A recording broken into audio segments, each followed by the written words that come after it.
We start with this. Parliament's Portfolio Committee on Mineral Resources and Energy is concerned about the link between a fatal leak this week and illegal mining in Gauteng.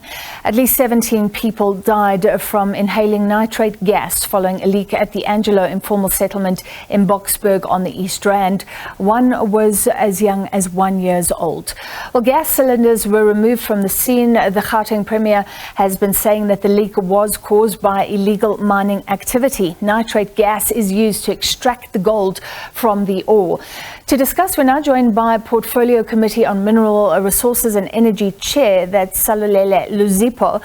Mr. Luzipo, thank you. You've been saying that illegal mining should be seen as a threat to national security.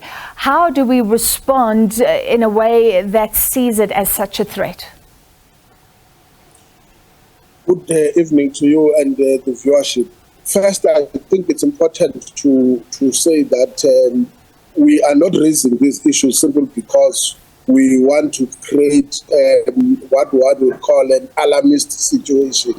It is not necessarily the case. We want to make it a point that every citizen of this country, but also everyone who is affected about what is happening in this country, should understand the magnitude of the problem and the challenge that we're having. We have always been saying the challenge of illegal mining is that it takes different forms. It's either today you are shocked because there were massive rapes of people. It's either you are shocked because there was a massive number of people who have been found killed, dead. It's either it's because there is a number of people who have perished underground. And we have said we require a comprehensive strategy that will first deal with the criminal element, but also you require a strategy that says, what do you do where there are possibilities of ensuring that the mines remain operational active? And what do you do in situations where there are issues that are weaknesses and internal weaknesses within the state? For an example, people that we are told from different levels of bureaucrats in government that there are people who also get benefits or kickbacks or who are bribed. How do we deal with those issues? Because no individual will just find himself or herself in a country without proper documentation. So that is why we said we welcome the view of the Premier, and we think holistically now, including government, we will be able to tackle the issue of illegal mining, regardless of which sector, because some of the things that are happening are not necessarily mining. It's not that the area where mining would have taken place become a seedbed of criminal activities. You're saying we need a strategy, but we spoke to the Department of Mineral Resources and Energy earlier, saying that there is a strategy. Firstly, the law is going to change to help artisanal miners. The whole idea is to make illegal mining legal, to bring in tax revenue.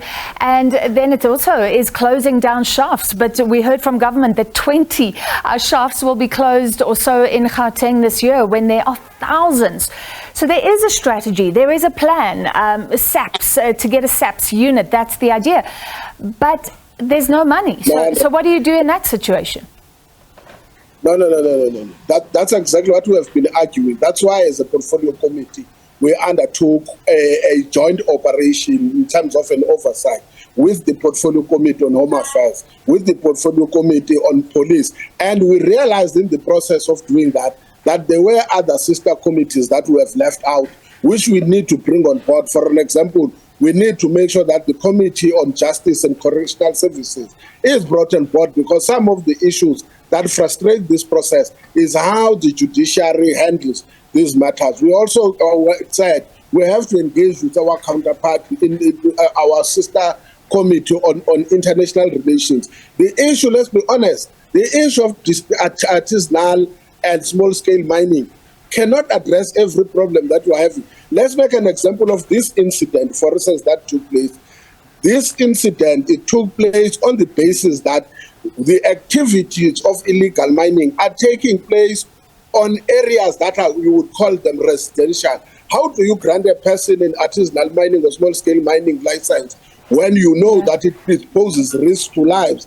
Equally, you can't give it to say you are doing artisanal and small-scale mining when you see that infrastructure is under threat, whether it's our national roads or our stadium. Yeah. So the point that we're saying, from an essay, from a comprehensive level, you need to say, if this is how things are happening, there is a complete undermining of the law and the national security, then you may have to consider and say, on this one, we are declaring a disaster and we are going to put in the army. It must do what it is supposed to be doing. But you can't then say everything of illegal mining, you will use one solution. That's why we say there must be multi-dimensional. The last one of what you say, whether there is money or no money, the problem here is that if you have a dedicated SAPS unit, that SAPS unit should not be subjected to the same budget that is given to the Department of Police. It must have what you would call,